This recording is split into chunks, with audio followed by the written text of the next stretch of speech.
आपल्या सर्वांचा इथे आलेल्या आपल्या सर्वांचा या संघटनेसाठी आपल्या उद्देशासाठी फार मोठा त्याग आहे,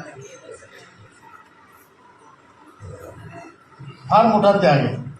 प्रत्येक जण आपल्यातला आज तुम्ही इथे आले, पैसा खर्च करून आले, वेळ घालवून आले. आमचे गाडगे साहेब महाराष्ट्राचे संघटक, तर आपण सर्वांचा यामध्ये त्याग आहे आणि इतक्या लोकांचा पूर्ण देशातल्या त्याग वाया जाणार नाही याची मी तुम्हाला गॅरंटी देतो. पण जसं आमचे पोखरकर साहेब म्हणाले, आपले पोखरकर साहेब, त्याप्रमाणे आपल्याला काय नाट लागलं काय माहिती, आपलं होत आलं की तिकडे कुठेतरी बॉम्ब फुटतो. पण यावेळेस जे झालं त्याबद्दल खरोखर आपल्या सगळ्यांना समाधान आहे आणि अतिरेकी लोक कुठलेही असो त्यांचा नैनाट व्हायलाच पाहिजे. त्याबद्दल कोणाचंही दुमत नाही, जगात कोणाचंच दुमत नाही. आणि साध्या लोकांना, जीवन जगून कष्ट करून जीवन जगणाऱ्या लोकांना नष्ट करण्याचं काम, समाजाला नष्ट करण्याचं काम जे लोक करतात त्यांचा नैनाट हा व्हायलाच पाहिजे, हे पूर्ण जगभराचं मत आज आहे. आणि आपल्या सैन्याने जो पराक्रम केला त्याबद्दल आपली संघटनाही त्यांचं अभिनंदन करते, त्यांचं खूप खूप कौतुक करते.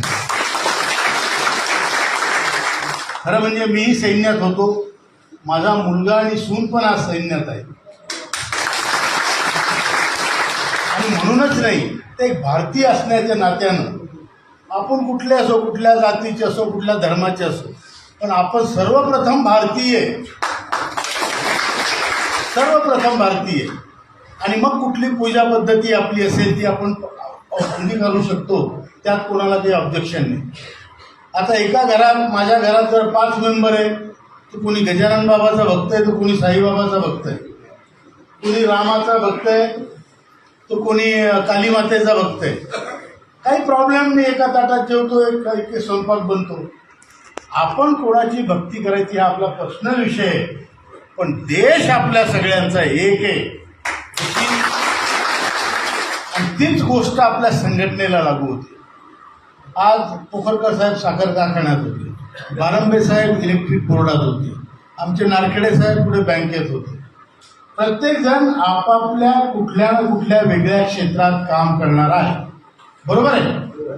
पण सगळ्यांची पेन्शन आणि संघटना, त्या पेन्शनसाठी लढणारी संघटना ही एक आहे.